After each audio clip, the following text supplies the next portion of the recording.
कल्पना करा, अर्ध्या आयुष्यावर राज्य करणारा एक असा योद्धा राजा ज्यांच्या नावाने शत्रूंचे किल्ले हे रिकामे होत होते। रणांगणावर त्यांच्या सैन्यांची धूळ दिसली की समोरच्या राजाच्या छातीत भीती निर्माण होत होती, कारण त्यांना माहित होतं आज हा जो समोर आहे मौर्य साम्राज्याचा सर्वात भयंकर योद्धा आणि तो राजा होता सम्राट अशोक। पण इतिहासात एक दिवस असा आला ज्या दिवशी त्या विजयी राजाच्या डोळ्यात पहिल्यांदा अश्रू आले।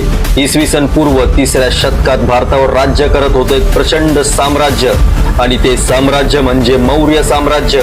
या साम्राज्याची स्थापना केली होती सम्राट चंद्रगुप्त मौर्य यांनी आणि त्याच वंशात जन्म झाला इतिहासातील सर्वात शक्तिशाली सम्राटापैकी एकाचा, सम्राट अशोक यांचा।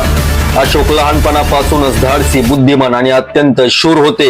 इतिहास सांगतो रणांगणावर त्यांची रणनीती इतकी भयंकर होती की शत्रू त्यांच्यापासून घाबरायचे। सम्राट अशोकाच्या राज्यात मौर्य साम्राज्य इतकं विशाल झालं की ते भारतापासून अफगाणिस्तान, पाकिस्तान, नेपाळ आणि बांगलादेश पर्यंत पसरलं। त्या काळात अर्ध्या आयुष्यावर